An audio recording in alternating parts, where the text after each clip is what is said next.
Hello, everyone. My name is Mac Hodges. I'm the nonprofit manager for 48 and 48.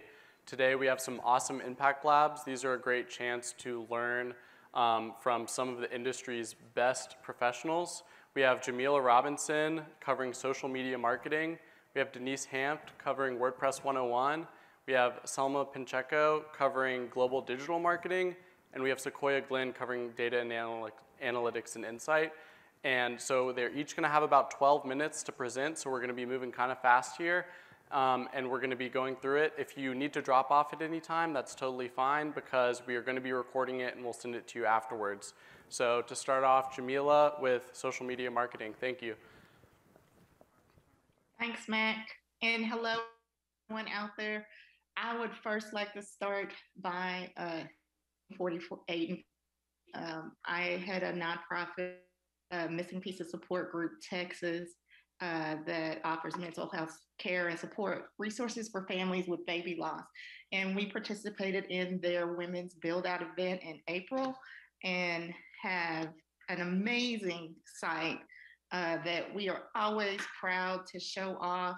So, I just wanted to encourage you and to be excited about what you're going to receive once this build out event is done.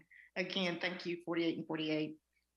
I also own a social media marketing business, and today I am going to share some insights about how to align your message across the website that you're about to get and social media. So when we think about aligning messages on these platforms, I've put together something that I call the 3 C's: connection, communication, and customer service. You want your website as well as social media to serve the purpose of connecting with current and future donors, connecting with people that are interested in volunteering for the organization, as well as providing information about the services that you have for your community within your nonprofit. Communication. It's very important to communicate information that is relative to your organization's mission statement, and that whatever you're putting out on these platforms rolls up to that core message. And then customer service. You want to use both social media and your website to answer questions from your community, respond to any concerns that have been, placed in the comment section, or, somebody that filled out a form online. And you also want to, respond to any feedback, whether it's good or bad. You want not only to have that person felt heard, but to let your community know that you're interested in helping through these platforms. It's also a great opportunity to gain new ideas from the feedback that you receive. And so you want to make sure whoever is manning these platforms is aware that that information needs to be bubbled up to management.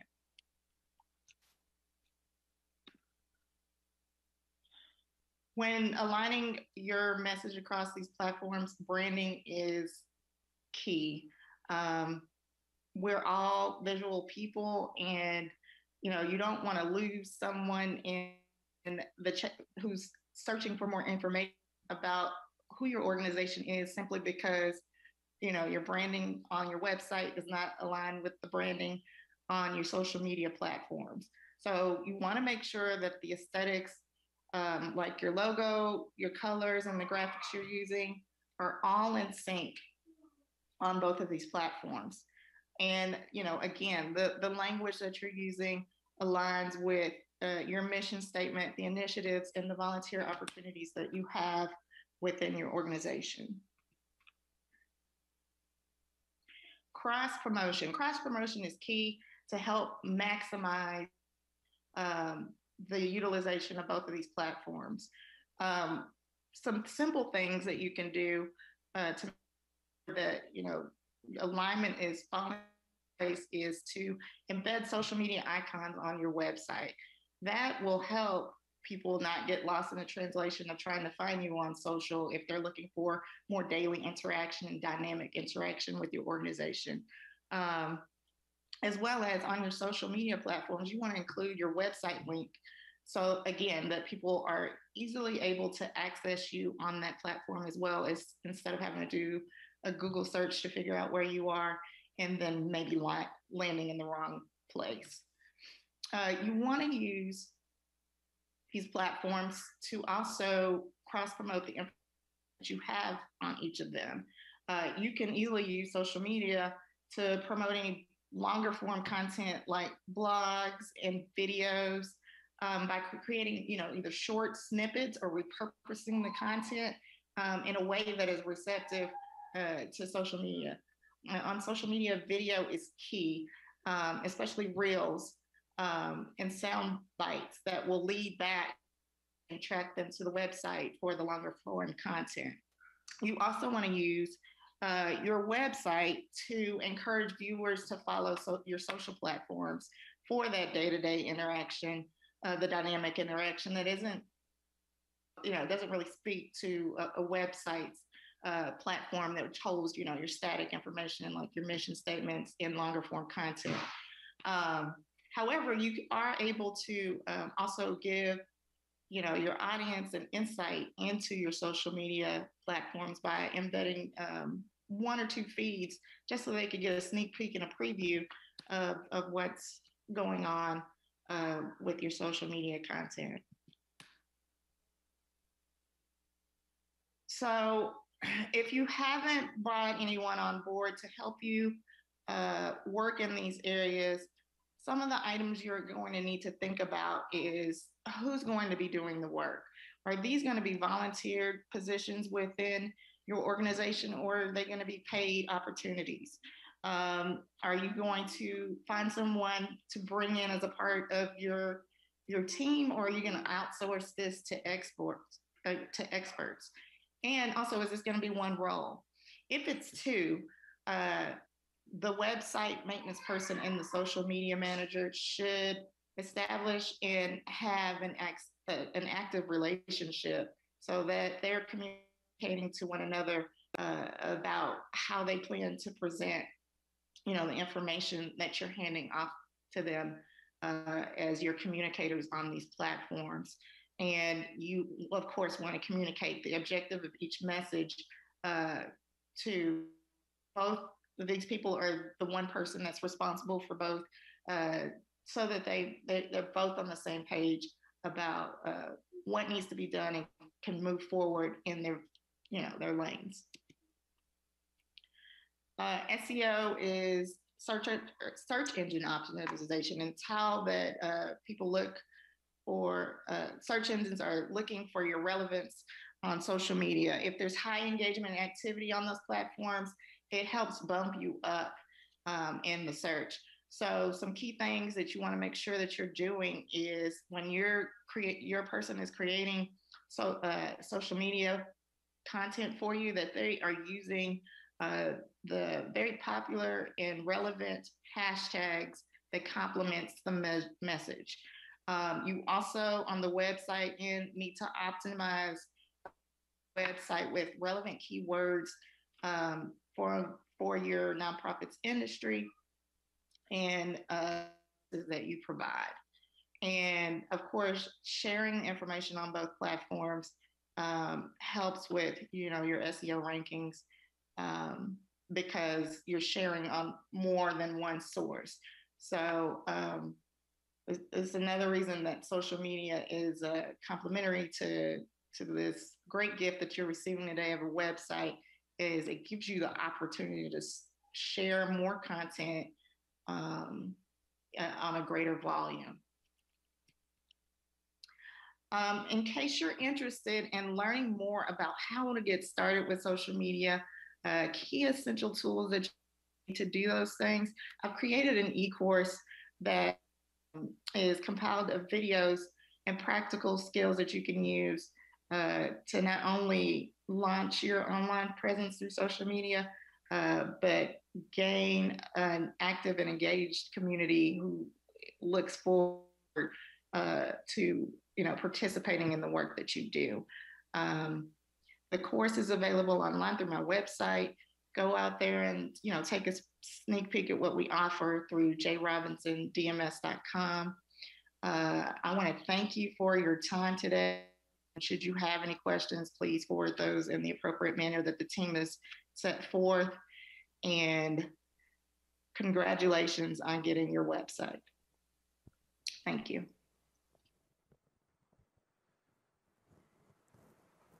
Thank you, Jamilah. That was awesome. We will be doing questions. You can email them to me at mac@48and48, and I will be able to forward them along to her, and that goes for all of our presenters. So up next, we have our WordPress talk, where we've kind of been sabotaging her, so the WordPress might be a little rough and ready, but it'll be awesome. She's the best at, she's been doing this for us for a lot of events. So yeah, take it away. Thank you. All right. Hi, everyone. My name is Denise. I joined 48 and 48, I think it was 6 years ago when I first joined an event in New York, actually. Yeah, and I've been working with Beaver Builder, the tool that your websites are being built with, for quite a while. It's an amazing tool, and I like it so much that I even use it for my personal website. And I am going to share my screen now and walk you through a couple of use cases that are that you most likely will encounter and want to use. So let me share my screen.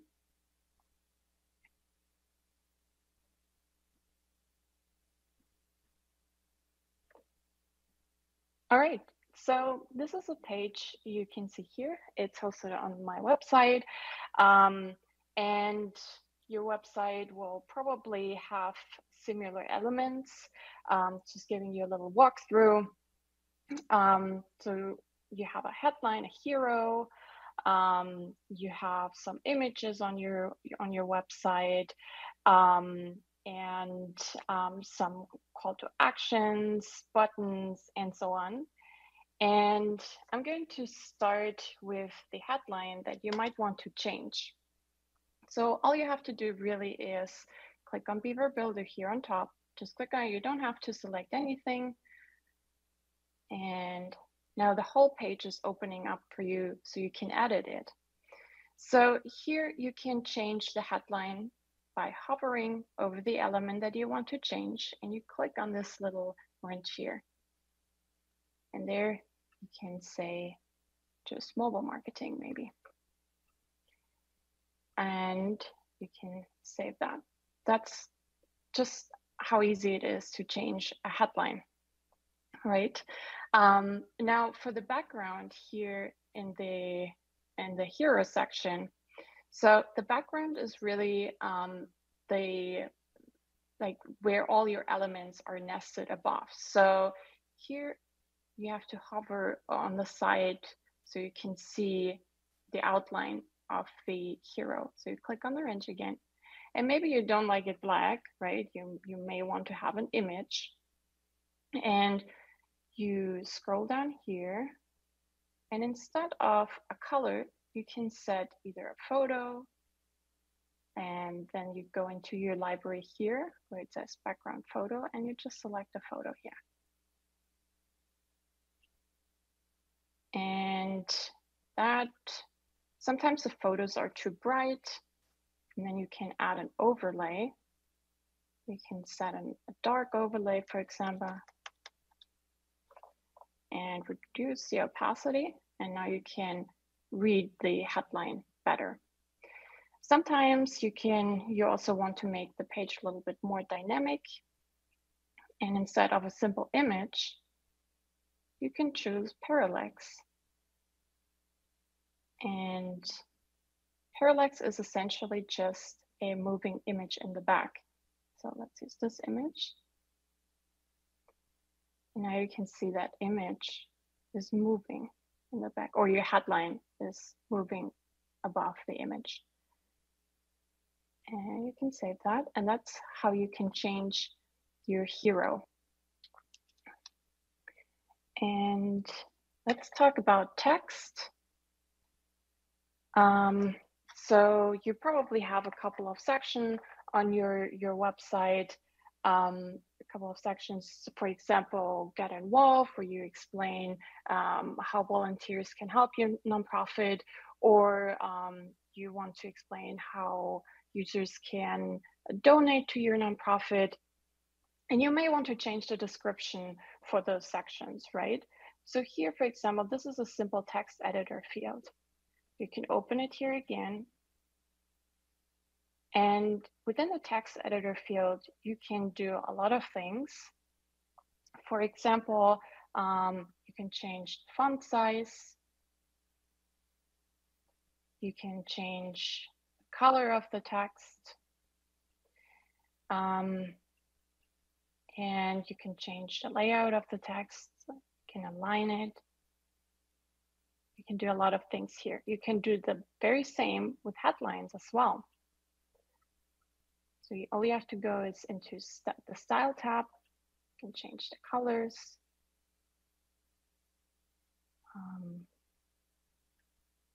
Say red. You can change well, you shouldn't change the font family because that will just make your design a little bit messy, but you can change the size here as well. You can align it differently. You can do a lot of things. And then you save it. And talking about images again, if you want to change images on your website, you can do so here. Again, you click the range and photo settings here, and then you go into general and you select the photo that you want to add. So for example, just want to show one phone, and that's it, and you save it. Instead of an image, you can also add a video. So instead of this image box here, you go to the plus sign at the top right, and there you have a lot of modules. I would stick to the basic ones because they already give you a lot of opportunities to adjust content on your website. So if you want to add a video, you just click on this video option here and you drag it onto your website wherever you want it. And you place it here. And probably you want a video from YouTube. And so you select in video type here, you click embed. And I already selected a video on YouTube. I'm not sure if you see my tab here. You can easily get the embed code from a YouTube video and you place it and you save, and there is the video. And you can remove your photo. And instead of a photo, you have a video, for example, where you talk about your nonprofit or latest offerings. And yeah, you can save it. And now it's here, you have a video. Sometimes you want to have call to actions. For example, you want to get users to a donate page. In that case, you want to add a button, a call to action button. You can either create a button from the mod and drag it from the module opportunities here. You just drag a button in here, or which I would recommend is you probably have a button somewhere. Your team will provide you with a button somewhere on your website. What you can do is to keep the style of the button and the design in general, you can duplicate a button. So all you have to do is really hover over your button again. And there you see, you can duplicate it. And then you can drag it. You move it all the way where you want it. So I want it at the top. And here you can adjust a couple of things. First of all, you can just see what it says. And then the link should probably go to a donate page.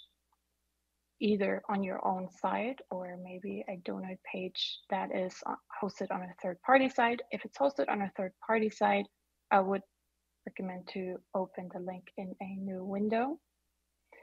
And you can also adjust the style here again, but I would recommend, that's why we duplicated it, to keep it as it is, just to keep the design clean, essentially.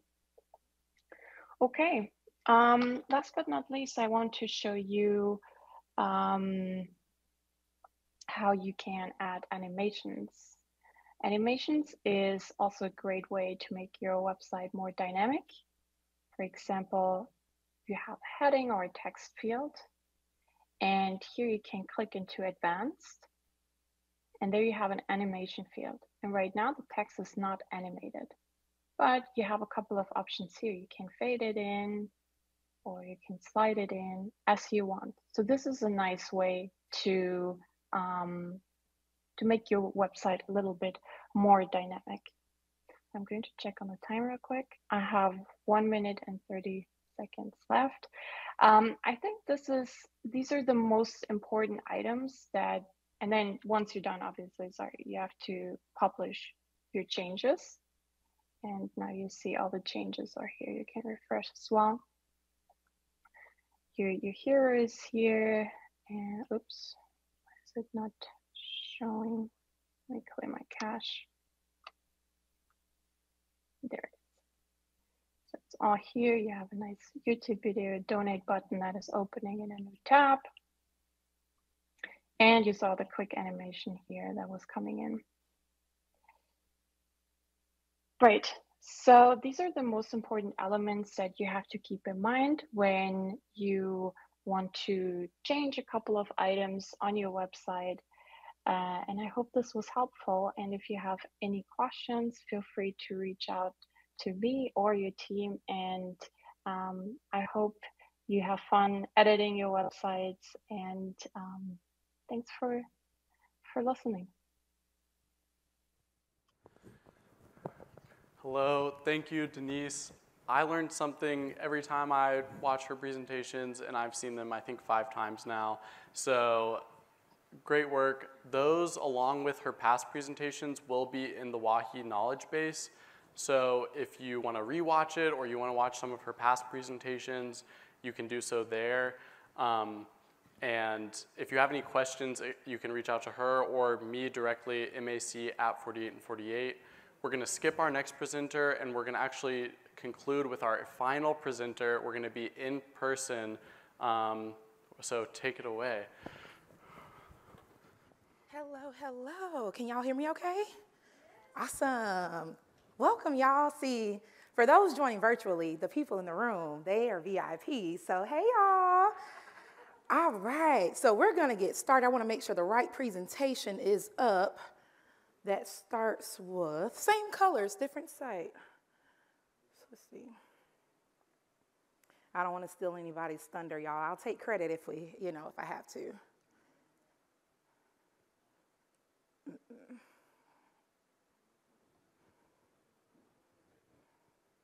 Well, I'm going to fill some space so that we stay on time. But y'all, I'm going to be talking all about finding your target audience, but also not just finding them, but how do you get to do that for free? If those are anybody in data here? Anybody in person that's in data? No? All right. Well, for those that are familiar with data, insights, and things like that, it can be very expensive, and we know our nonprofits need as much support as possible, especially for the free. If it's free, it's for me as well. So today, I'm going to be talking about how to find these audiences. Most of it is free as far as the databases, and then for those that get some wonderful grant money after we build these websites this weekend, how you can maximize those efforts by hiring that help. So, without further ado, here we are. We're going to be talking all about how to find the data. And I just want to make sure you all know a little bit about me. It's somewhere in here. But anyways, we're just gonna keep rocking and rolling, y'all. I'm Sequoyah Glenn. I run a marketing agency here in Atlanta called 9 to 4 Cooperative, where we focus on multicultural audiences, insights, and marketing strategies. I founded that bad boy a couple years ago, technically, but went under a rebrand after really understanding what the audience, my own audience needed.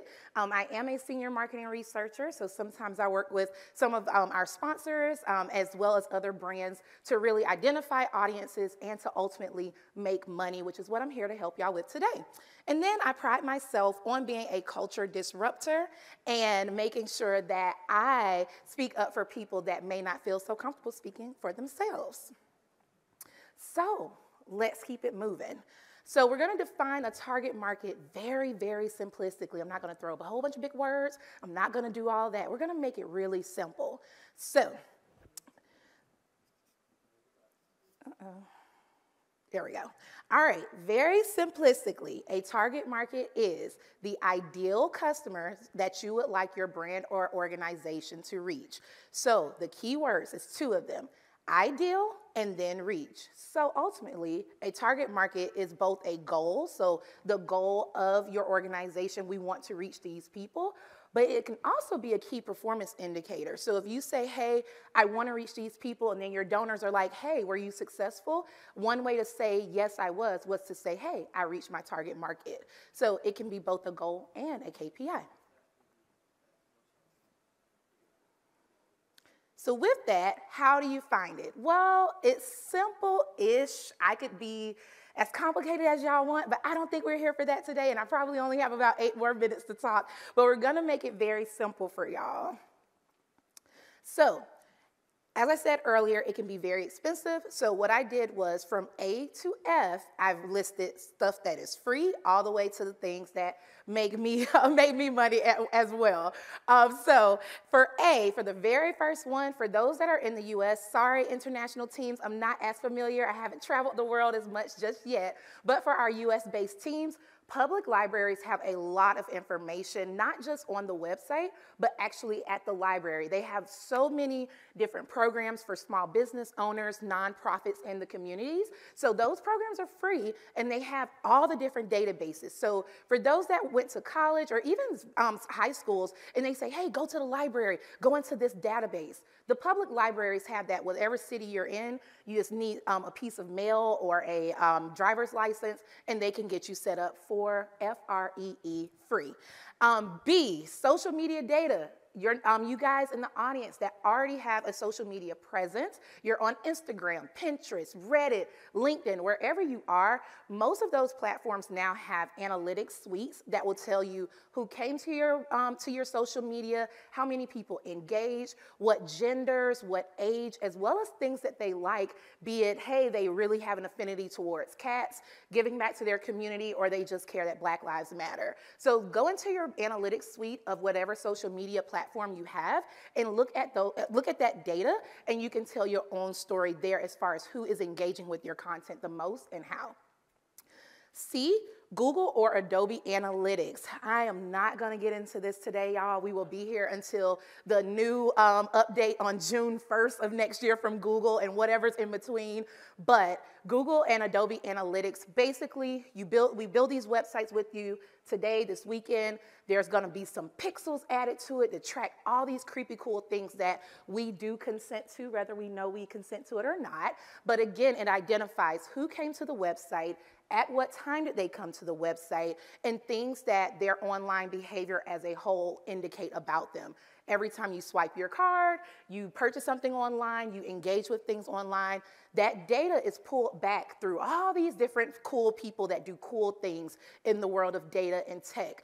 But it creates personas for people so that when you look on your back end of your website through Google or Adobe Analytics, you can see, oh, this type of person engages with my content, even down to what part of the content. So those donate buttons, understanding, is that resonating with the audience or not? So that's very complicated, y'all, but I have a nugget for y'all at the end of the presentation to help you find it. D, U.S. Bureau of Labor. Again, this is for the American-based companies. The Bureau of Labor and Statistics is a wonderful database. It can tell you a lot of different information that I'll show y'all in the next slide. But think about if you're selling things like maybe, or not necessarily even selling, but say your nonprofit is to think about maternal health or something, right? On the U.S. Bureau of Labor and Statistics, somewhere in there are consumer expenditures about how much do people spend on diapers in zip code 30083. So if you can find how much do people spend on diapers in zip code 30083, then it helps you better plan for your donation efforts to supply those diapers for free. Does that make sense, y'all? A little high level? So consumer expenditures are really great for those soliciting donations and also trying to figure out how many lives can they impact in the area. A little more sophisticated, again, we're going from free and kind of easy all the way to the things that cost a little bit more or they are a little more complicated. There is a website called Statista. I personally love them.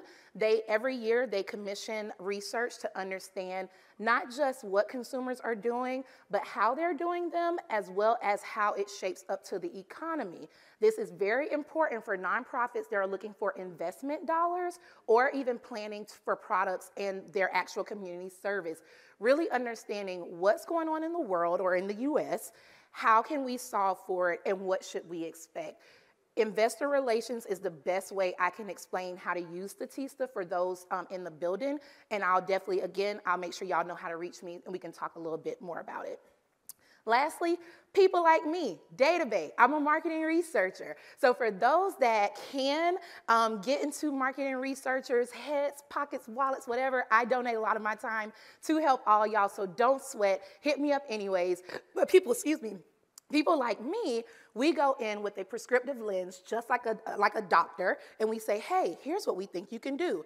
Here's how we're gonna research it, and here's how we're gonna get those insights to impact your nonprofit. So allergies in Atlanta are killing me, so y'all, sorry about that. These mics are really good, but hit up the marketing researchers because a lot of times you may be limited in how many people are in your organization, but we can act as an offshore team for you.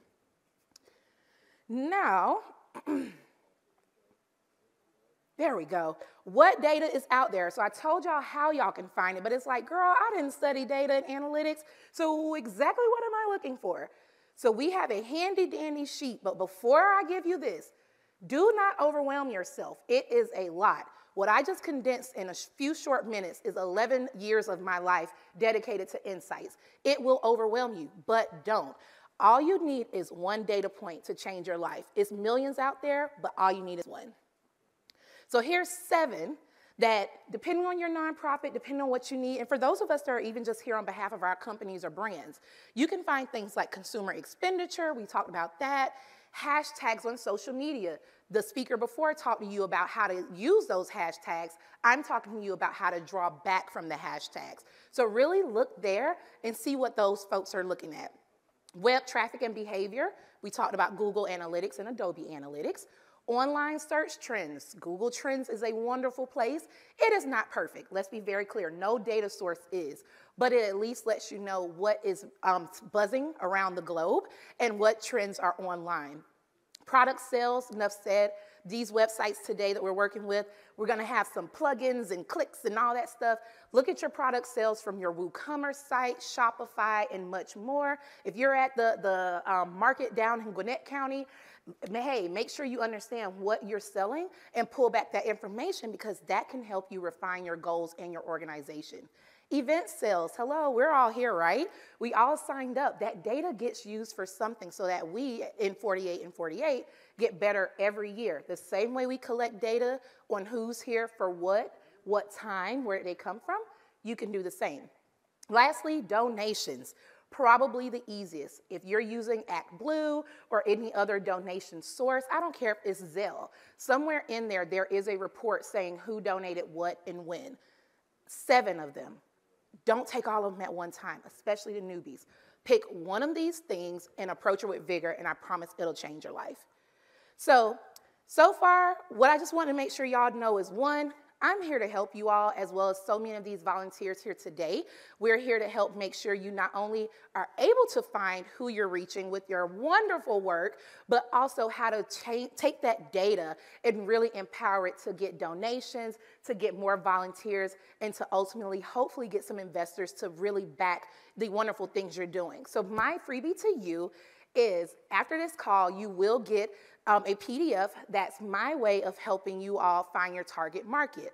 I encourage you to print it out. Y'all, I am a tree hugger, but I promise it works better when you print it out. But you can print it out, it's 2 pages. The first page, we're gonna go through and actually say, okay, here's the product that we're selling, or here's the campaign that we're looking for. Say you have a gala in the spring.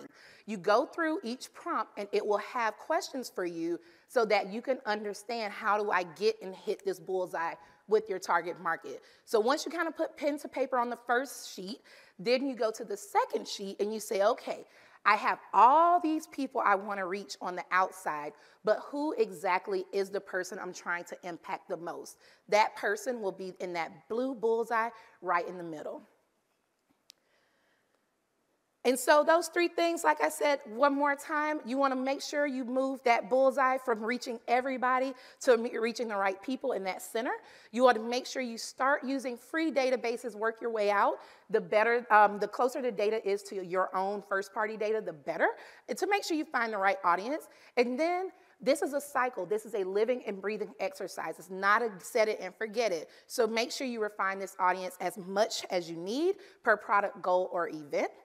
And if you need somebody to help you do it, I have a handy dandy QR code for those looking for consultations. It is $50 off for nonprofits, but at the same time, I'm here on behalf of 48 and 48. So use that. Hit me up on LinkedIn. You can search by database, and I'll hook y'all up and make sure I can take y'all as many questions as I can to help you find and refine your target audience. Thanks, y'all. Awesome. Thank you so much. That's it for our Impact Labs, everyone. Thank you so much to our presenters. That was super cool. Great information. I feel like we need to start charging for these because I just felt like I learned so much.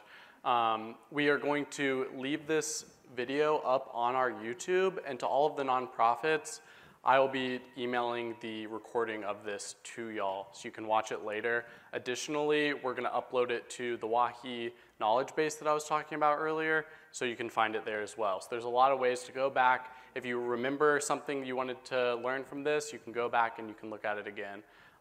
That's it, everyone. Thank you to everyone who came and attended in person. Thank you, everyone online, and thank you to all of our speakers.